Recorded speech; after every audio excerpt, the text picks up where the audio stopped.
Hey fellas, Onus here, and welcome back to With Why, and today, as you're watching this video, there's a good chance that I'm literally in my seat in my theater watching my screening of the Backrooms. If that's the case, my current thoughts are probably something like, man, I hope this movie is good, and also that the exit doesn't disappear from the theater when I stand up. Otherwise, I'm gonna have to start making friends with a lot of fleshy beings who I'm not sure would be huge on making friends for the rest of eternity in a liminal space with a killer robot. I'm gonna be giving my full thoughts on the movie this weekend on my main channel. I'm working on a written video about it, but in the lead up to the movie, there has been like some controversy about like if Kane Parsons even directed it or something. I feel like everybody understands like no movie production, especially one of anything like this size, is gonna be like a solo endeavor. And Kane has come out like about how his lack of experience on a set was intimidating to him and that like he took like a lot of mentorship with guys like Mark Duplass. But I first saw this take from a random TikTok clip of a podcast, probably out of context, but that they posted themselves, where they're saying that Kane literally wasn't the director. Like there was no way, and they were just using Kane as the face of it, and they were just having like a guy ghost direct it for him. There's no way that kid directed that movie. He's what, 21 years old? He's a YouTuber.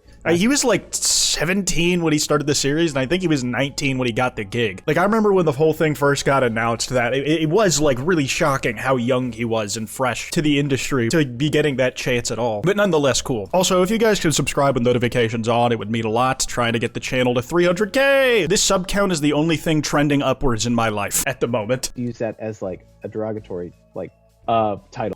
I would personally use the term YouTuber as derogatory, but I would only use it on myself personally. The others are actually pretty cool from my understanding. He's done YouTube videos. He's like a VFX artist. He's very good at VFX. I don't think he's worked with actors before. Like I said at the start, in the traditional sense, no. Like he's probably not worked with anybody who's in the Actors Guild until this movie. But he has like directed voice talents and like some individual actors, usually his friends from some of the behind the scenes stuff I saw, to be characters in his works. But he's not done none of it.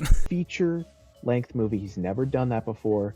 A24 pretends to be indie. They're not. They're very much a real studio now. They're making an Elden Ring movie. I don't know how much the budget for Backrooms is. It might be low. Even I would not risk $5 million on a kid that has never done actual narrative live action stuff. Like when I first saw this take appear in my timeline, I thought it was gonna be like a dude who's in like a Jake Schreier Game Leak sort of role, like where he had some behind the scenes information about like the ways that this movie's budget is being handled and stuff, but no, he's like got a hunch. He's just in disbelief that anything like this could happen. And 5 million is no small amount of money. Like that is life changing, but it's for a movie budget? Not really. The Backrooms was a pretty solid bet as a concept to make its money back. It's like projecting to be maybe the biggest movie this weekend, but maybe this is out of context and he gives like more reasoning as to why he thinks this. But from this clip alone, he wouldn't personally do it. A guy I have no idea the experience of as to why he would ever be in the position to delegate that sort of money for a project like this. No way he actually directed this. It's definitely his aesthetic. Like he might be the VFX supervisor on it. Like 100%. His fingers are in the pie. Yes. But to call him a director? No way. No. I mean, when the aesthetics of the trailers we've seen line up with the previous work, we know he was the sole creative force behind, or at least the driving creative force. When we see a lot of the concepts he came up with being implemented in ways that like he himself is in charge of making the creative decisions about, like he's making the set in Blender and then turning it into real space that he can film in. The props clipping into the walls are shit like we've seen explicitly in the web series. And he's filming through like low quality VHS cameras, and the shots are shit that like we've seen similar to what he's done in the Backrooms. I just don't know what about the aesthetics of it that we've seen are so unbelievable that like a first-time director who we're familiar with the work of couldn't be doing it. Like there was like initial blowback to that. The comments were going at him, and there's like a ton of duets and stitches on TikTok just kind of clowning on the guy for shooting from the hip into nowhere. Now Mark Duplass is a guy who's like actually involved with the movie. I'm pretty sure like he has an acting role in it, and he's been going pretty hard in defense of Kane. He hopped on TikTok yesterday, or like 2 days ago by the time this video comes out. So a lot of takes going around right now about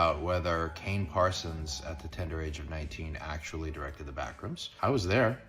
I suspect one of the reasons I was hired is because I mentor a lot of young filmmakers, and And they may have thought it'd be good to have someone there who's sensitive to that, and I was prepared. I don't trust him already. You're telling me that you were involved with the production? You're part of the big cabal that would really want us to think that Kane was the guy who directed this movie. How can I trust you with you and your beautiful forehead wrinkles and a very good head of hair for, yeah, if I have that hairline by the time I'm his age, I'm gonna be pretty happy about that. He's trying to trick me into thinking that the thing on the billing, in the marketing for the movie is real. I will not believe the IMDb accreditations page. He didn't need any of us. Intensely prepared.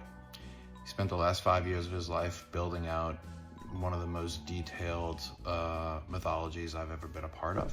Yeah, I would argue that if you're going to take a chance on a young filmmaker who's never made anything like for theater release before, a concept that he's been working on and fleshed out all the details of himself for like the last 5 years and has like a really strong grasp on the world and mechanics of, is probably a pretty good concept to let him give his first shot at. Like, he might not be creating like the greatest Kino ever made straight off the rip, but as a guy who does not make movies explicitly, I definitely would need a big production to be ghost directed for me if they wanted to put my name on that bitch. This feels like one of the more reasonable scenarios where that sort of thing could happen. Now, Kane has weighed in on this himself in a very funny spot, and it just kind of makes you remember that he is actively still just browsing YouTube and looking at shit that's happening. Because Dolan Darkus made one of his quick slops just covering the basics of the situation. And you know what? I gotta apologize to the guy at the start, man. He was completely right. Kane admitted the entire game, and he actually revealed who the ghost director was. This is actually all true. They don't tell you this, but 96% of all movies released in North America and Europe are actually directed by the same person. Dude, he's blowing the lid on the entire operation. They're gonna have him fucking killed for this, man. Almost every movie you've ever seen in your entire life is made by one guy. They call him the older gentleman. He has had all of Hollywood in a chokehold for decades now. They make you sign over all of your intellectual property, life rights, and genetic information to him when you enter the industry. He loves movies? Well, it's nice to know that he has a true appreciation for the craft that he has like an entire monopoly on. I'm just like afraid, what is gonna happen to Kane now that he's like told us this insider info, dude? Like, he could have stayed silent about this whole thing because this is really just kind of happening in the bowels of Twitter and on TikTok, but he saw the public outcry and took it upon himself to just be a whistleblower and tell us the reality of what it is we're consuming. I will say that the hype for the Backrooms, including mine, might be getting a bit ahead of itself, and that's because the marketing run has just been absolutely fucking insane. An async scientist in a hazmat was spotted tapping around an entrance to the Backrooms at the Holiday Inn Express in London, where one of the most iconic liminal space photos was taken.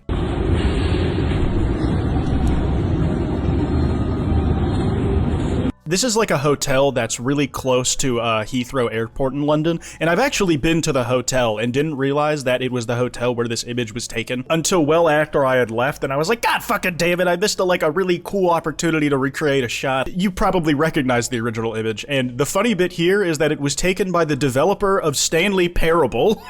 Now, the whole discourse, if you even want to call it that, for how kind of milquetoast it is, popped off again. Like, it got a second go around on Twitter, and I think it was like this tweet making the rounds that got a lot of people who were on the set of the Backrooms or worked on the project directly to chime in defense of Kane's honor. Backrooms is poised to make history this weekend, delivering A24 its first major studio-level opening. Pre-sales are at unprecedented levels for the studio, pointing now to a massive $40 to $50 million domestic debut, which, if that happened, I think I saw a stat that said it might make Kane Parsons like the youngest director to have a #1 movie ever. And then this guy, the cinematologist, comes through saying, promising, but we all know Kane Parsons absolutely didn't direct this movie, but the needle is moving in the right direction. And I'm not even sure what the needle is in this case, man. I don't know if this is like a wider discussion on film Twitter. I'm just here vibing and making sludge. But people in the comments were basically making like all the same arguments that I've been. Grimmy's here, fucking Wendigoon, who said that he went on the set and got genuinely lost walking around it. It's crazy that he convinced the entire cast and crew to make it look like he was the director while I was there.